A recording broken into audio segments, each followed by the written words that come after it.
Hey, what is going on, everybody? Welcome back to another episode of the Phillies Talk Podcast, episode number 19. Man, we got some interesting stuff to talk about. But before we get into it, if you guys are new to the channel, make sure to hit that like button. Also, hit that subscribe button. That being said, let's just kind of hop right in. So, obviously, kind of stinks that the Phillies lost last night to the Kansas City Royals 7-5. And honestly, there's a lot of things, and especially most of the season that this portion of the season I actually did want to talk about, especially in today's show. One thing in particular was the fact that, we'll get to the trade in just a bit because, I feel like at times, let's kind of talk about that. The thing with Trey Turner, yes, people think, he's not playing up to what we expected since signing him to that. It's been a tough year for him. That's for sure. But it's kind of the way I look at it, it's the fact that, look, once you get like a change of scenery, sometimes people can adjust to have no problems. But there's times we have seen people when they come to Philly, it's going to be a bit of adjustment because you have a team like a city that actually does have expectations of you to perform well. I mean, shit. If you look what happened last year with Nick Castellanos, boy, we gave him a fucking hard time like it was nothing. And I do believe Trey will bounce back going into next year. I mean, look, for me, I think it's just all in his head. I think that's what some of these Phillies fans don't really understand. It's like, or someone who has never really played the sport. It's like, look, baseball at times can be sometimes can be mental at times. As Yogi Berra once said, most of it's 90% physical, but you also said that 10% is the mental aspect of the game itself.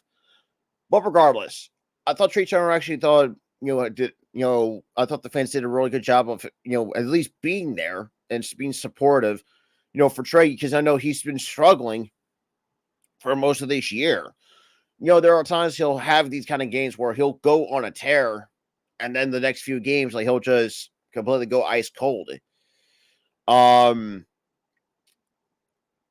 with Trey, though, I mean, look, Trey's still a talented shortstop. I don't think people really realize he's still a good shortstop. Like sometimes he's just in his own head.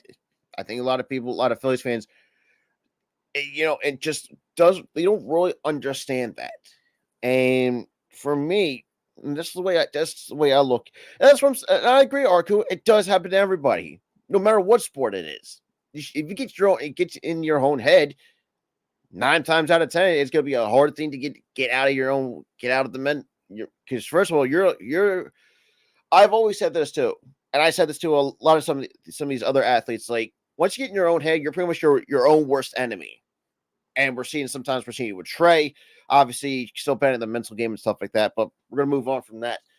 But I think overall, though, it's been kind of an interesting up and down season, I would say, for the Phillies, especially here in the second half, where actually not a bad road trip going into Miami. Took 3 or 4. Sweep would have been nice. But there are things that I've seen with this team, and I guess you could say with holes, anyways.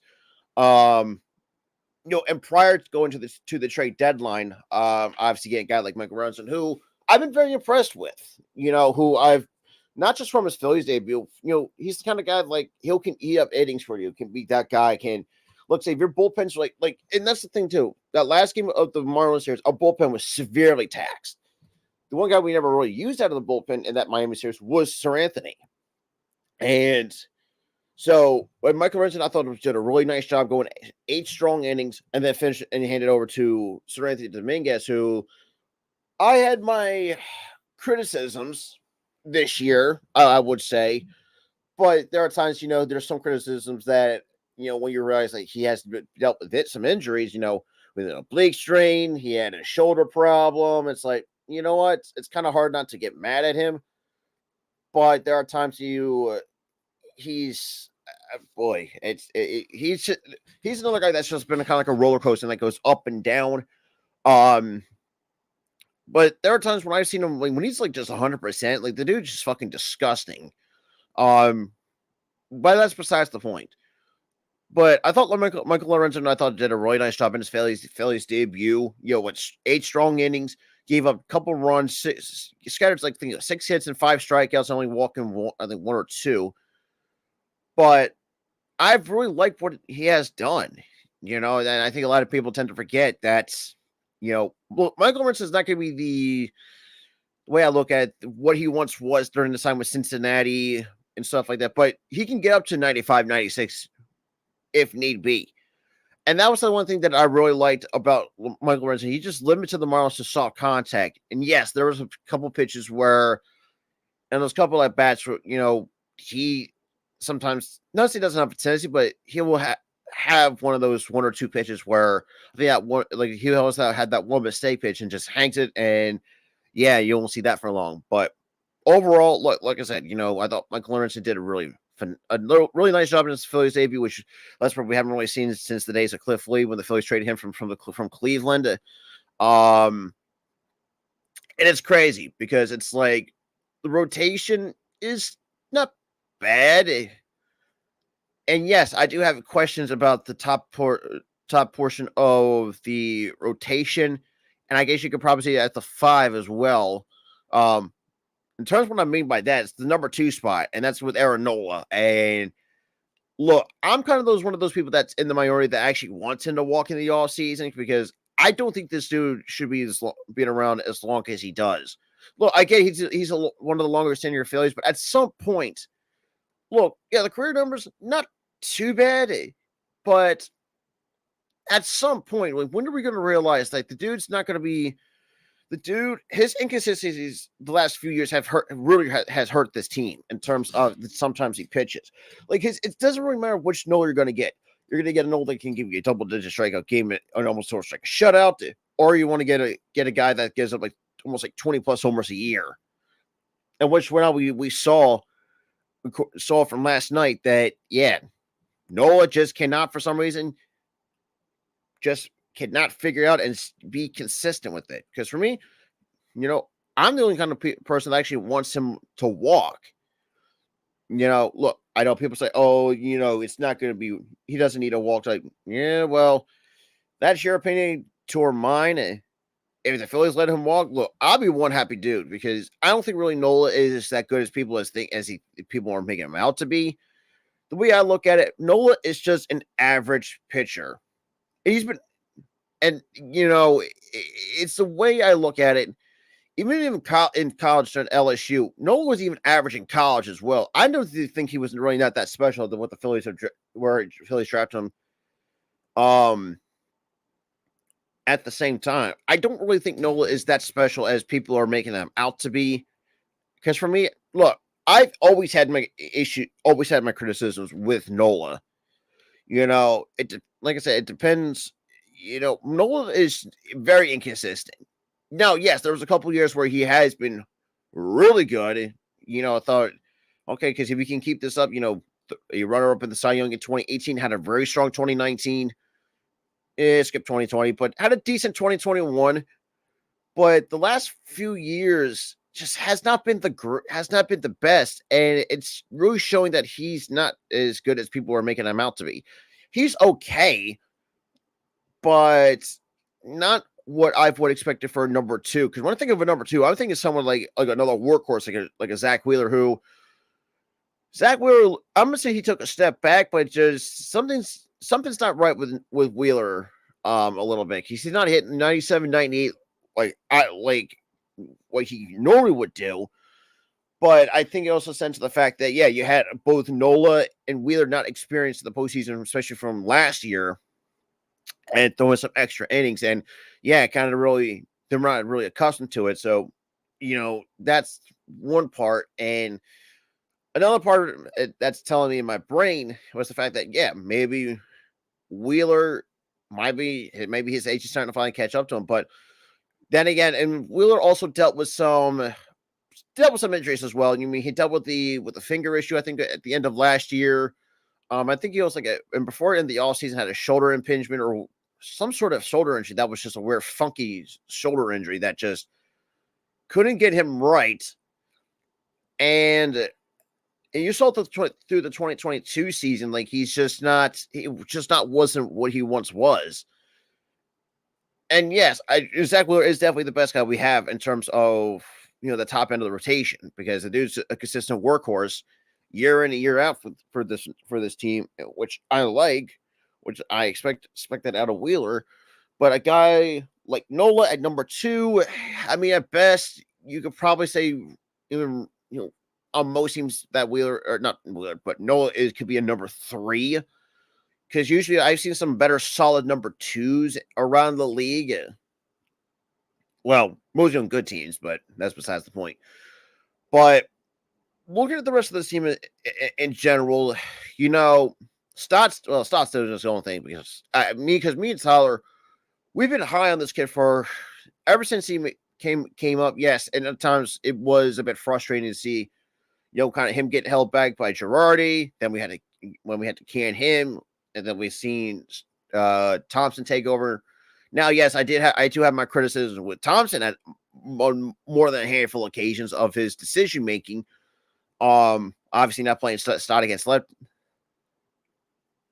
but it's the way I look at it. It's some of the crazy shit, I would say. Because the thing with Thompson is, it's like he's just so robotic to the point where it's like, hello, like, are you there?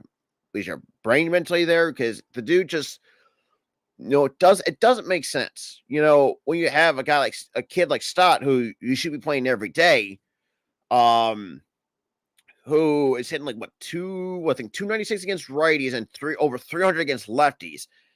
And every time we face a lefty, for some reason, Stott doesn't even get a chance to play against the lefty, which does not make sense to me. It does not make sense to me. And that's kind of the point where it's like, you know what?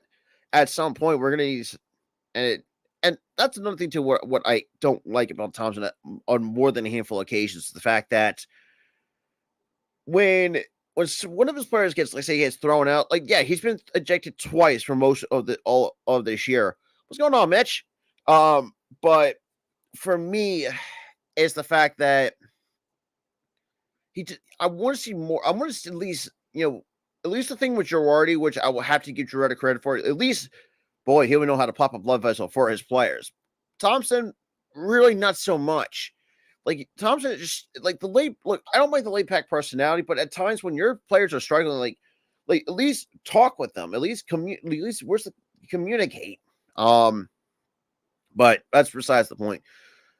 But yeah, I mean, look, minus the slow start of the season, which I did talk about, and I think the last episode that we did with this show was, that slow start was very frustrating. Getting swept by the Texas Rangers. I mean, especially the last 2 games, we kind of just, let's just say we just didn't perform what we know, especially from last year. But regardless, and this team, yes, I know this team in many ways on paper is not the perfect roster. I mean, yes, we made it.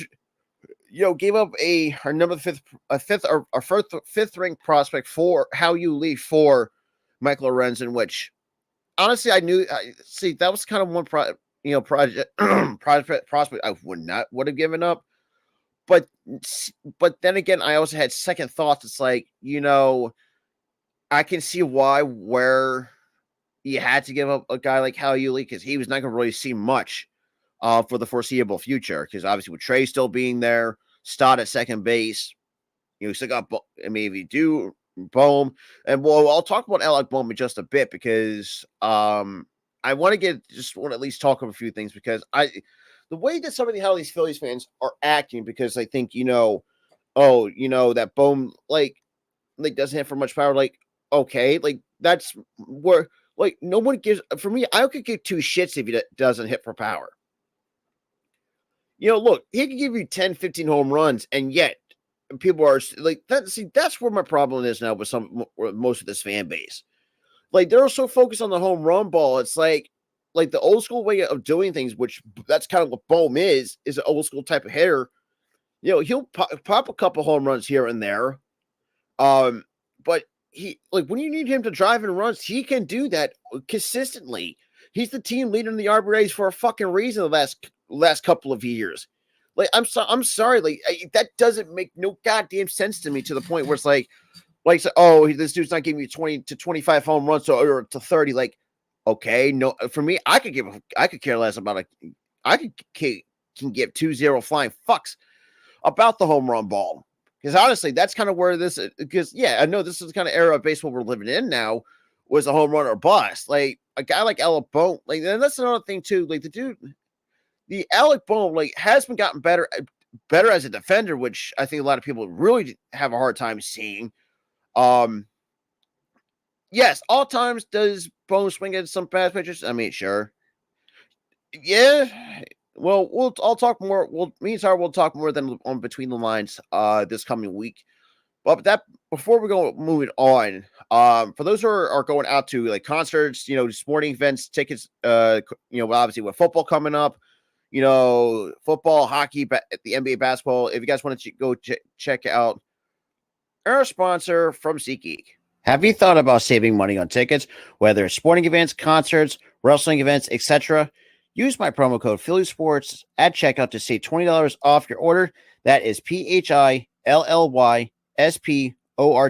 Philly Sports, to save $20 off. Absolutely. So, yes, I know it's kind of weird about the promo code, but yeah, it's still the same thing.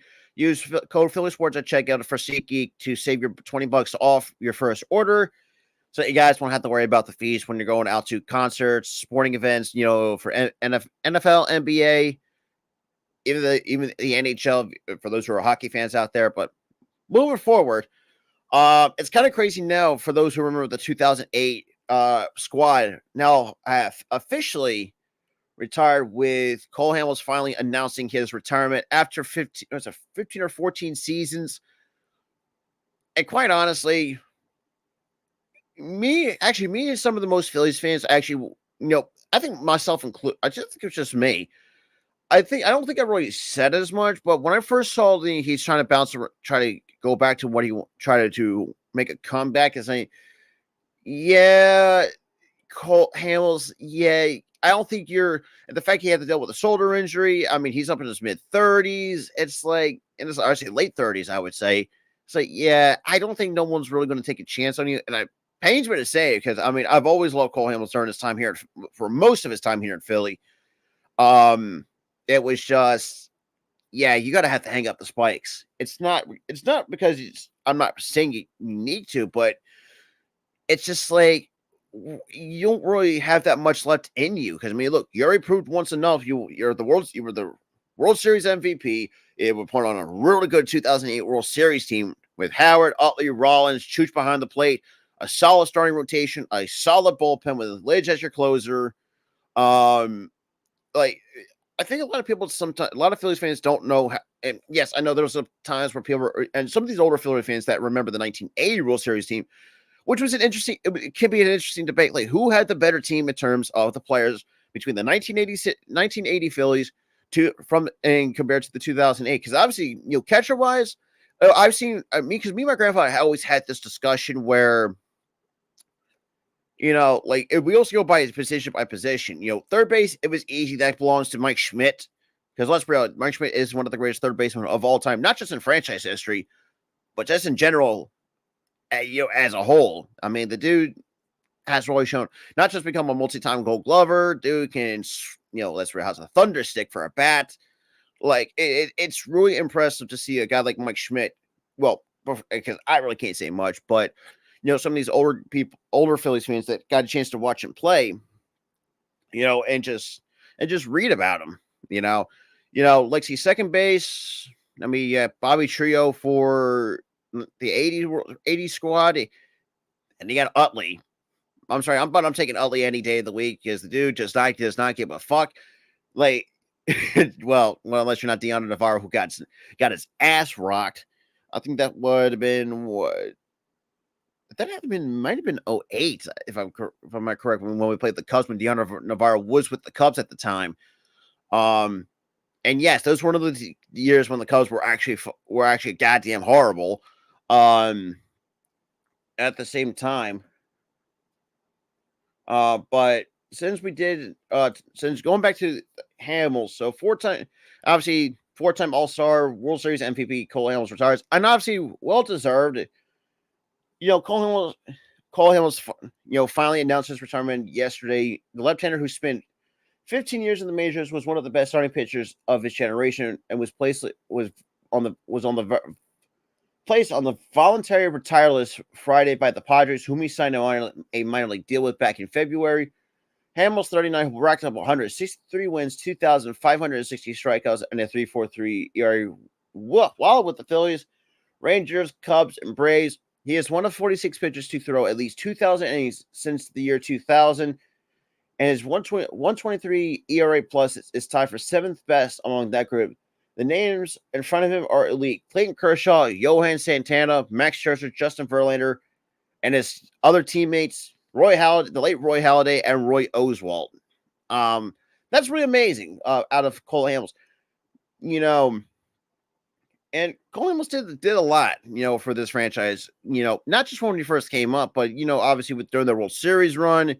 But it's really impressive to see, a guy like Cole Hamels, go off to the sunset. Now it's going to be interesting. Like, there's an argument to make. Like, can he be an actual MLB Hall of Famer? Maybe. I'm going to put him. For me, that's a maybe, because I don't know if his numbers are strong enough to get him in on a first ballot. But I would not be surprised. Look, he could be a Phillies Wall of Famer, that's for sure in my eyes. But in terms of going to Cooperstown, it is a possibility, but I don't think he's a first ballot by any stretch of the means. I think he was talented enough, but like I said, I think with the numbers he has, I think he might be going. I think he might be a second. If he has enough votes to stay for the next ballot, I think he might be a second ballot in my honest opinion. But I know there's probably going to be those delusional fans. These are first ballot, but there are times where I've seen where at his numbers, I mean, I think one can make the argument he could be a first ballot Hall of Famer. Look, a seventh best with an ERA plus a 123, ranking 163 wins, striking out almost 3,000 batters with a career ERA. Now, yes, the career ERA, at 3.43. Yes, sometimes there are times when Hamels has got knocked around a little bit because, he was not really that overpowering when he first broke into Philadelphia. And it's funny. Going on with this, Hamels spent the first decade of his career with the Phillies, who selected him with this number 17th pick in the 2002 MLB draft. He also made that debut in 2006, which I do remember, which is crazy, in 06. Made his first four All-Star teams in 2007, was the unquestioned ace of the staff as a 24-year-old by 2008. Obviously, for those who remember that team, that was a really good team. But he'll almost single-handedly carry Philadelphia to a World Series title that season, as he was named the MVP both of the National League Championship Series and the World Series. See, and that's the one thing that I've always really liked about him, was not because he was the ace, but he was also a workhorse. Like, you get two pitchers in one, basically.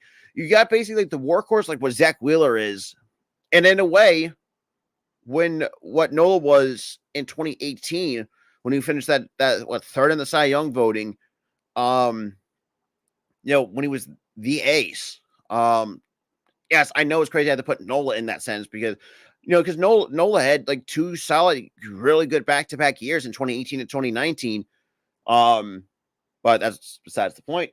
But Hamels also started both the opening and clinching games of each series, recorded a 1.80 ERA with an 0.9 with a whip under 1 with a point at 0.91 and a 32.9 walk to strikeout to walk ratio over 35 playoff innings that year. Also, Hamels has finished inside the top 10 in the Cy Young Award voting 4 times during his career, including 2015. Then we also traded him to the Rangers, who that return was a complete bunch of trash. I will say that none of the fucking players panned out from that, which was ridiculous at the time. When he was traded to the Rangers, but 6 days before that, that July 31st deal, Hamels put forth one of the best performances by any Phillies pitcher in his final start with the club, a 13 strikeout no-hitter against the Cubs at Wrigley Field. So it is kind of a crazy the fact that, yeah, dude was always dealt during his time with Philly. I think ever since he left, since we traded him away to either Texas and then he goes to Chicago. I mean, Turner's time with Texas wasn't that bad, but wasn't great. Cubs was the same thing. Braves, well, hardly ever started any games with the Braves because obviously dealt with injuries. Because which led me to believe it's like, he should have been a lifer. I'm sorry. Like, that's the way I looked at it out of Cole Hamels, should have been a lifer, but yeah, that package that we got from Cole Hamels turned out to be a bunch of garbage. Never really panned out from that. And I think he will still always will be a Philly the way I look at it at the end of the day. The dude is still going to be a Philly. Like, you have these guys that just, they represent the city, either it's from, I don't know, with Chase Utley's his hard style of play, which I know a lot of people call him a dirty player, but, I would disagree to an extent. Yes, that thing with Ruben Tejada was kind of unnecessary, but that's kind of who Chase Utley really is. I think a lot of people tend to forget Chase Utley is a hard, is a hard type of guy that busts his ass every single day. Yes, I know, and people are got the older Phillies fans, but you also have Pete Rose, Charlie Hustle, yes, and that's another way as well. Way you look at it, but I think the Phillies, yes, did it stink for them to trade him, in 2015? Yes, but then again, you looked at that team was, oh boy, those teams were not great. I would say prior to obviously 2022. I mean, you know what? Throw 2021 in there. I think 2021 we were okay, but we saw as okay, but we're not the greatest by any stretch of the imagination. But it really, but we really pretty much put it together after 2022. Where yes, it through halfway through the season when we had to can Girardi because of where we were. But yeah, but going back to what I mentioned about Lorenzen and his his solid debut, which like I said, last time I've seen that ever happen was when the Phillies made that trade for Cliff Lee from the Cleveland Indians. That's when they were known as the Indians at the time. Oh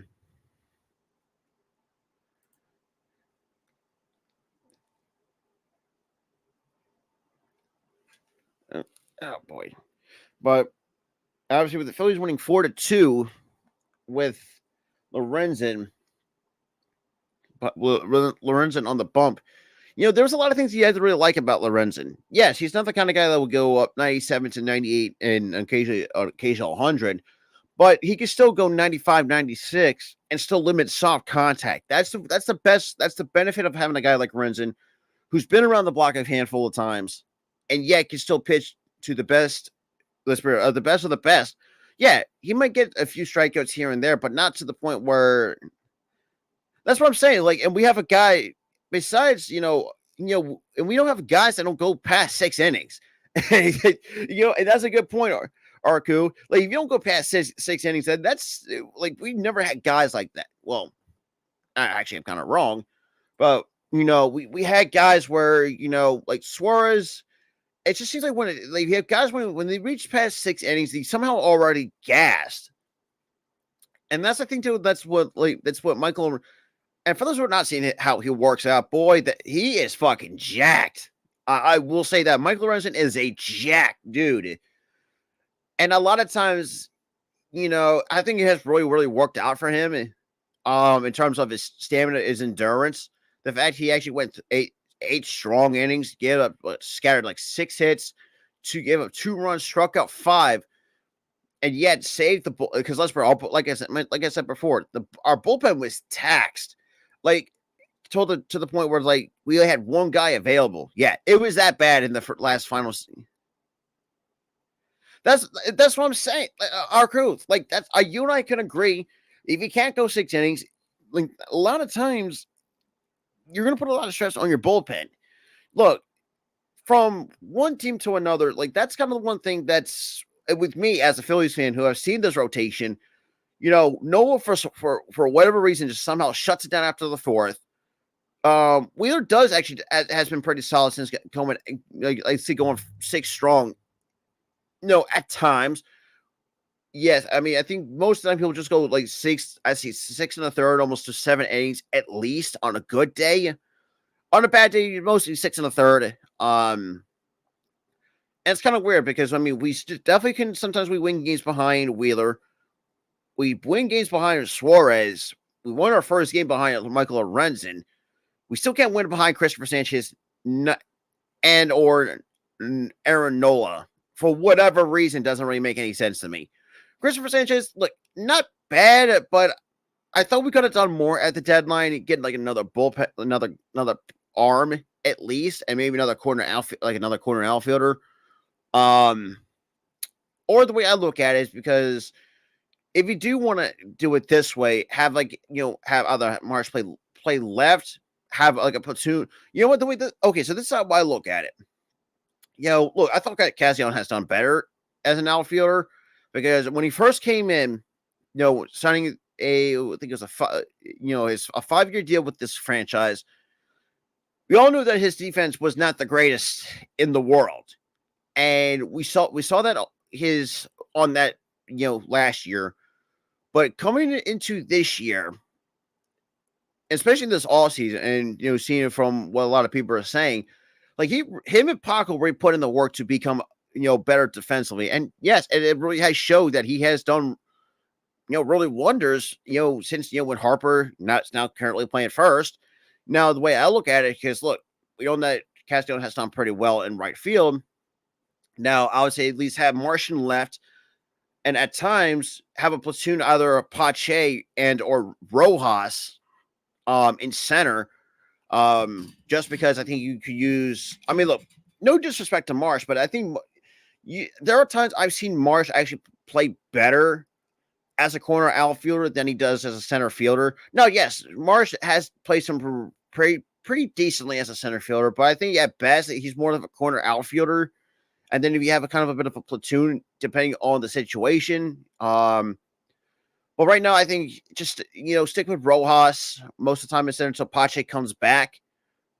Well, if that's the case, but I will not. I'd say I will not mind having an outfield with Martian left, Johan Rojas / Pache in center, and they have Nick Castellanos out right.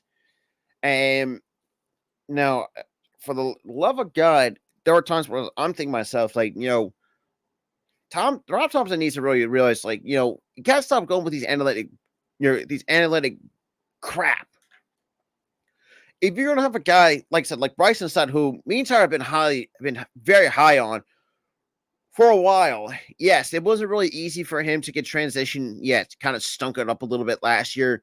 And in a way, not, thinking, no, it was like in a bad way, but the fact that, he couldn't play every day because you had a guy like Gene Segura was on that roster. Now, that's the funny thing as well, that Phillies fans actually want Gene back. Honestly, as much as I like the sound of that, I don't want him back because, look, the dude's already in his mid-30s, probably like 35. I think he's like either 35 or 36. And we're kind of fine. Like, I'm fine without him. That's the way I look at it. I'm really definitely fine without him. And if you're going to be one of those people where, like, say, they, as kind of, like, you already knew that Trey Turner, and that's the funny thing too. Going into this all season, like knowing that when Segura had his option decline, you knew we were going to get Trey Turner. It was kind of like a writing on the wall for Gene Segura. Look, Segura, like I said, was not great, but he was a solid dude. He was a solid player during our playoff push. But if you look at the long-term solution, not really. He's not a long-term guy. Like, yes, I know he's been in the league for as long as he has, bounced around a few teams, with Seattle, with the Arizona Diamondbacks, the Milwaukee Brewers. Like, that kind of guy now, where he is not. I would say not the long term answer. Now, yes, Trey Turner at some point can be, depending on, because I know it's an 11-year deal. Because by the time his contract's up, I'll probably be 30. Boy, I'm getting old when that contract. I'm gonna be old when Trey Turner's contract goes up. I'll be fucking look. If you want to put this in how old I'm going to be, by the time Trey Turner his contract ends with the Phillies, I'll be fucking 37. I'll be almost be reaching my 40s by the time, almost before Trey Turner, when Trey Turner's deal is up with the Phillies, I'll be in my late 30s, going to my almost in pushing my early 40s, which, fuck, that's kind of crazy to think about. Not, hopefully not to think about, but that's besides the point. But it's the fact that I mean, look, will always have love for Gene, but it's just, I don't think I don't want him back because, yes, he's up there in age. I don't know if he has much what he had during his time here at Philly. And, it's the fact that I've seen most Phillies fans are willing to move on from Alec Bohm for whatever reason, to kind of call him like Maikel Franco 2.0. The one thing, like, that's another issue where I'm thinking to myself, man, some of y'all just don't know the difference. Like, Franco was, okay, the way I look at it, look, Bohm is your old school type of way of a player that, can pop a couple home runs, if need be. But he's the kind of guy that just drives and runs and is basically a situational hitter. Where you had Franco when he was during his time here was just home run or bust and was an okay defender. But that's pretty much what you got out of Franco for most of the time. But for me, I think Bohm's going to be here to stay. Sorry, that's the way I look at it, because we need different, variety in this lineup, not just from a home run side of things, but we need situational hitting, which has been very lackluster, at least, with this franchise. And that's the thing too. That's where Bohm and Stott really come into play. Stott from the left side has done a real lot, especially this year. Has hit left-handed hitters or left-handed pitching very well. And then again, same thing with right-handers as well. But regardless, though, it is kind of crazy, like, see how some of these Phillies fans actually want to move on from a guy like Bohm, like for a guy like not Arenado. Like, no, yes, in a way, yes, you do want to have a better defender, but that's where the problem where I have, especially with some of these Phillies fans thinking.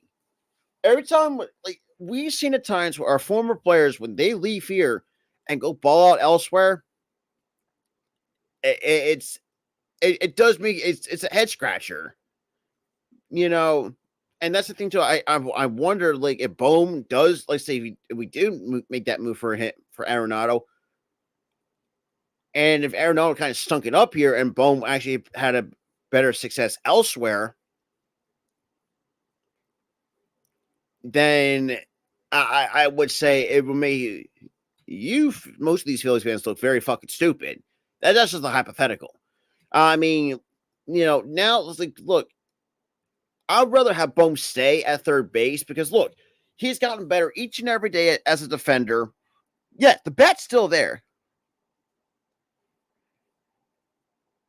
I don't know. It really doesn't really make sense of how, a lot of some of these Phillies fans think they want a guy like Arenado, which, in a way, yes, you get a better premier bat and a premier glove, but at the same time, this guy is owed, well, let's be real, over $100 million, and I don't really think we really need that right now, and stuff like that. But regardless, though, I mean, like I said, I did wish this franchise could have done more.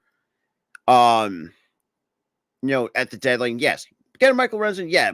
That was crossed off my checklist in terms of the guys that I hope the Phillies would trade it for. Now, Rodolfo Castro, not the prettiest one, but I definitely could think, another nice little bench piece, mostly against left-handed hitting or pitching, I would say. But I definitely would have seen a better, another arm or two, and plus maybe like another bat couldn't hurt. But I can see why where you don't want to give up guys like Mick Abel, Andrew Painter.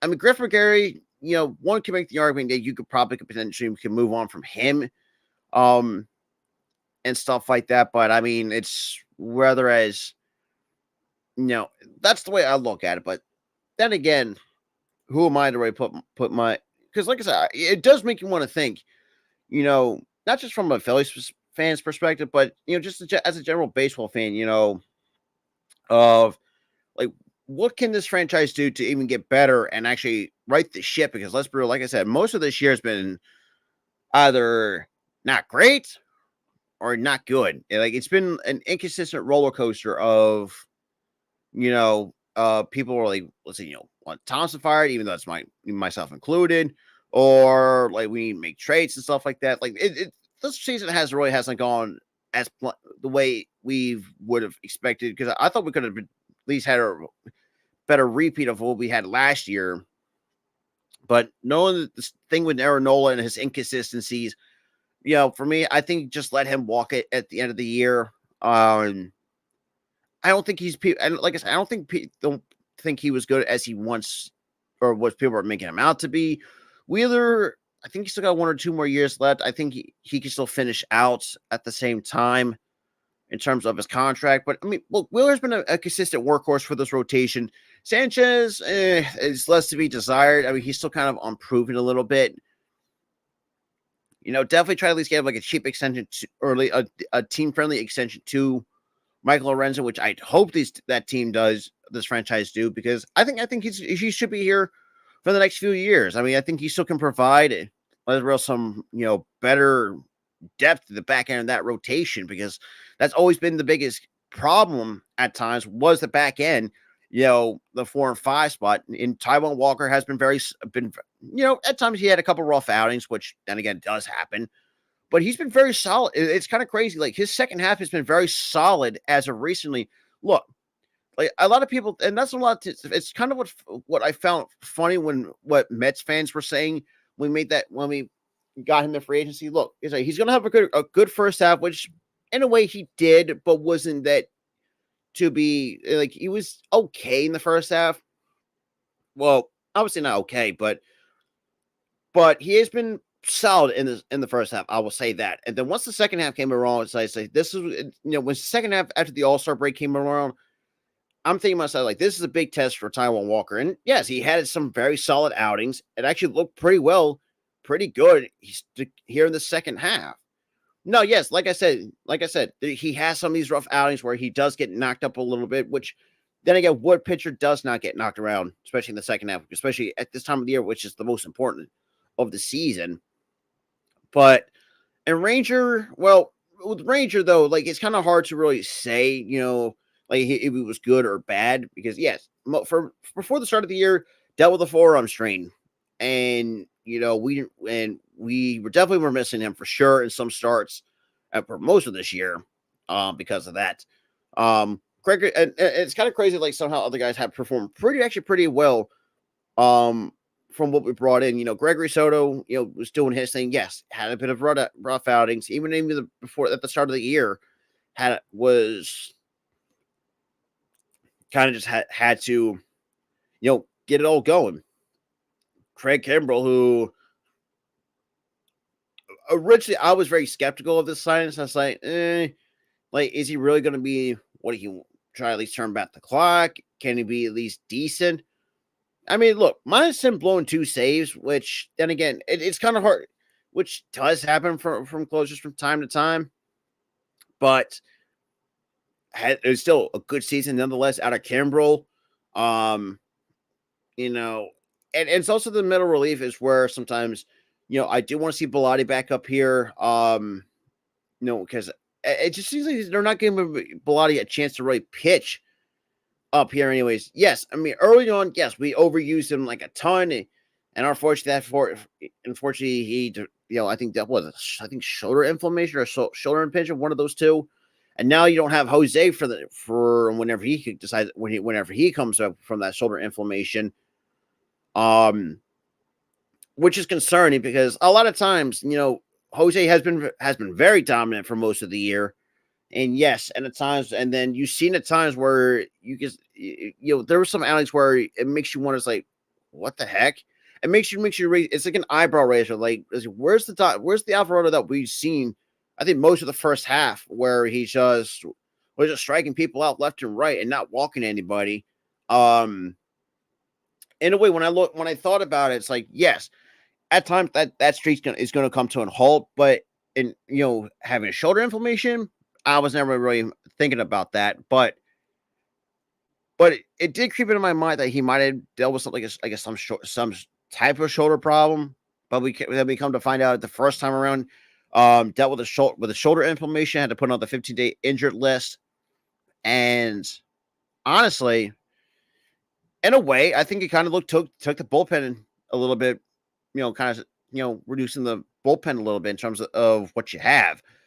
Yes, I know that's not as crazy as it sounds, but when you looked at this bullpen from especially the first half, when you have either closer by committee, then and at times you have Soto in the eighth, sometimes Alvaro in the seventh, depending on the situation.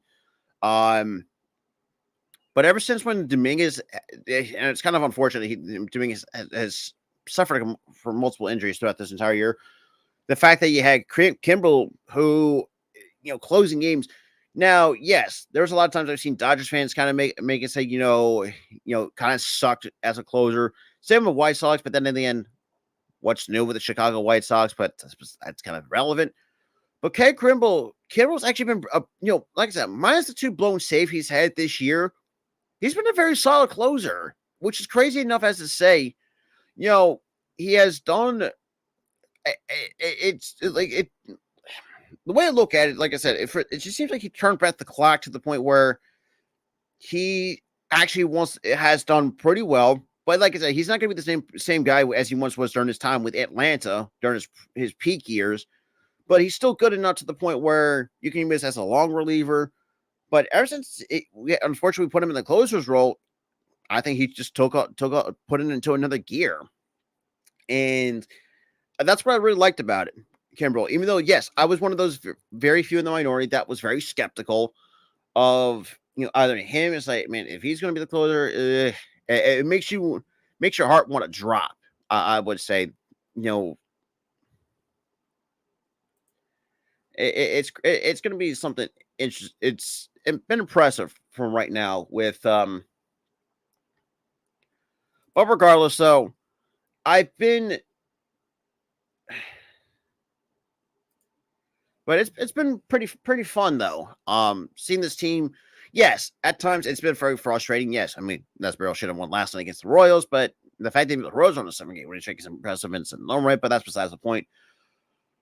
But regardless, though, what like the things I want to see from this team is take the series away from the Royals and just try to build off. Try to get some of that separation, that National League wild card, which. Speaking of which, because right now we're a half game up, especially with that loss from last night, that 7-5 loss, which should not have happened. But then again, every time when Nola pitches, like it's not really usually that good. To really think about, say, either a win or a loss, because for some reason we just don't do well either behind Christopher Sanchez or Aaron Nola. Because Nola just is the kind of guy, he's capable of like 23 years of 22 or 23 home runs this year. Just him alone. That's like at some point for me, I cut that out going into next year. Like find a better number 2 and let Aaron Nola go elsewhere. Look, call me crazy, but shit, I want Aaron Nola out of this building. I'm sorry. Like, I don't think he's good as people are making him out to be. Look, I will say, and I'll say this a lot. Aaron Nola is an average to a below average type of pitcher where it doesn't really make sense to me. The fact that for a guy that, was the 7th overall pick in the first round in the 2014 draft, and I think another reason why I think he's kind of been stinking up the joint was the fact that we kind of rushed him a little bit too soon, not having him a chance to. If he had more time to develop in the minor leagues, I think we could have a different conversation about Aaron Nola. But apparently the franchise thought otherwise and just, rush him to the minors and get up here in 2015. Barely even stayed a year in the minor leagues, which, to be quite honest, I would like to see him make his debut in 2016. At least give him like a year and a half of development. Like, let him like work on some stuff. And it doesn't make no goddamn sense to me. And another thing too, what I've noticed about Nola too, like he just mentally panics when there's runners on base. Like he does not do well with runners on base for whatever fucking reason. Like doesn't like he just completely is like a mental shutdown of it's. It makes most of the Phillies fans like myself shake our heads. It's like when you have a guy like Wheeler who actually doesn't have no problems with runners on base. Sanchez, Suarez, even Michael Lorenzen at times. Michael Lorenzen when he first made his debut never really had issues with runners on base. But it's always Aaron Nola for some reason. It always is that for me. I think it's the weakest link in this rotation. It's him as the number 2. Because for me, I'm really hoping the Phillies just let him walk. I'm sorry, but I'm not going to be one of those people. Going to be standing with those guys. By what some of these fans like are want to keep him another year, keep him around for a while. Like, first of all, I don't want those inconsistencies on my team. I'm sorry. That's the way how I think. Look, if you're gonna have if you want to take his consistencies, ship his ass out to the armpit of Chicago on the South Side. Send him to the fucking White Sox for all I care. Unless you even want me to give me Dylan Cease as your number 2, then that'll be fine for me. Daniel, to answer your question, it's all mental. Like I said for earlier in the show, like Trey Turner's problem is it's all mental. He's kind of in a way, or the way. Okay, so the way I look at it, he's pretty much having like it's pretty much what Nick Castellanos was last year. With mental, just had a hard time fitting in. I would say in terms of especially to a team like Philadelphia, which and at times, yeah, it really frustrated most of the fan base. But once you realize, he's kind of go the same stuff that Nick Castellanos went through, like sometimes it makes those people kind of look like complete fucking assholes. It's like, dude, like people don't understand. Like players go through struggles all the fucking time, no matter if it's physical, mental, or the combination of the two. Like it doesn't really make sense to me. Well, blame the Dodgers for not offering him a contract offer, but he did say himself that but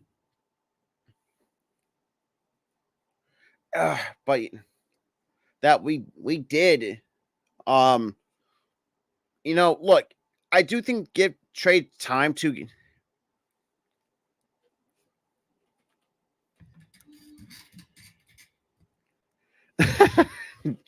and look, like I said, with Aaron Nola, for all I care, you can just ship him anywhere for Christ's sakes, because like I said before, for most of the show, like that's my always biggest problem with Nola and is most of this fan base, or I say that one portion that wants to keep him around.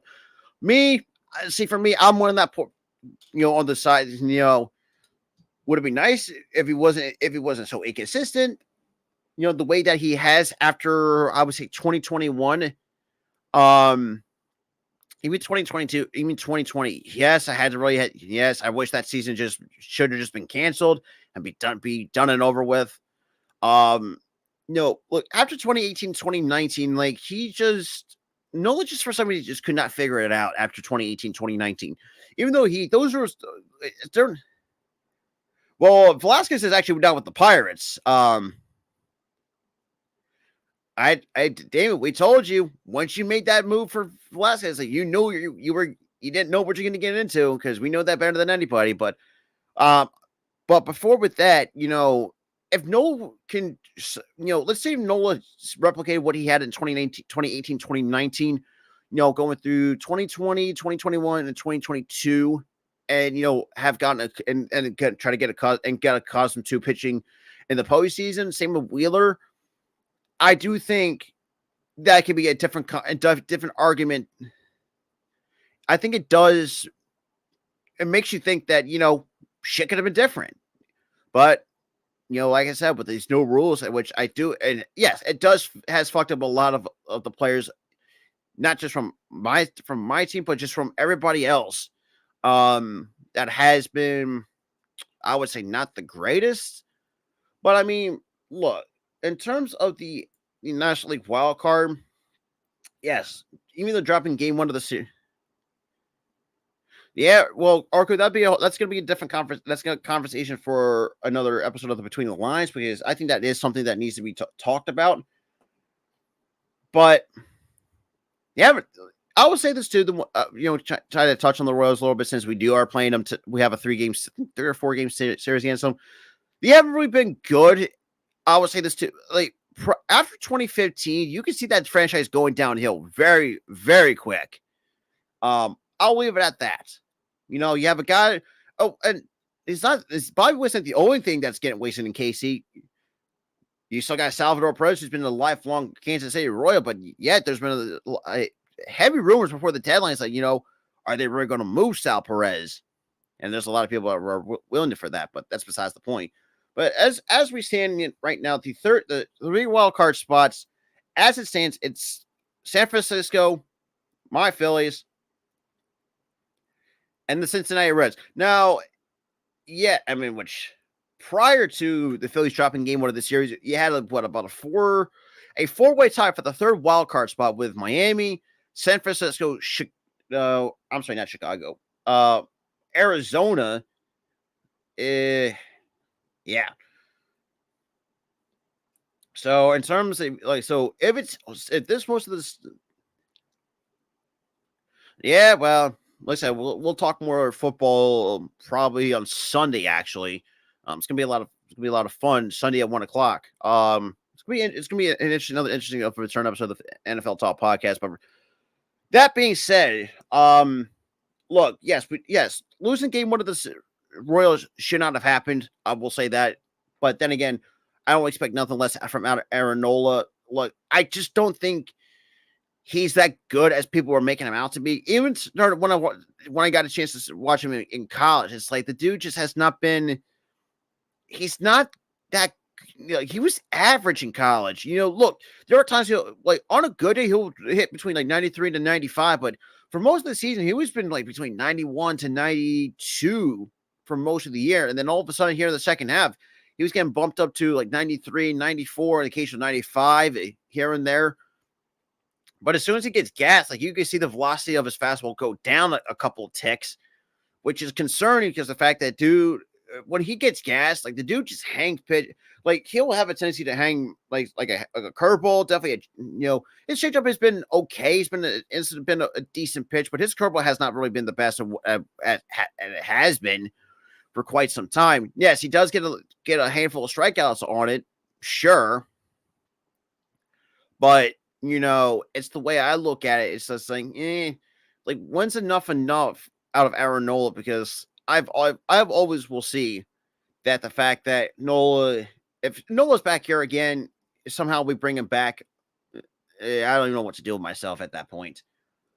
With that being said, though, right now my best plan of attack for the Phils tonight, try to take the series away from Kansas City, snap that 7-game winning streak, and obviously try to at least get more ground, extend the ground which you have. Look, yes, I mean, look, the benefit is you're up by a game.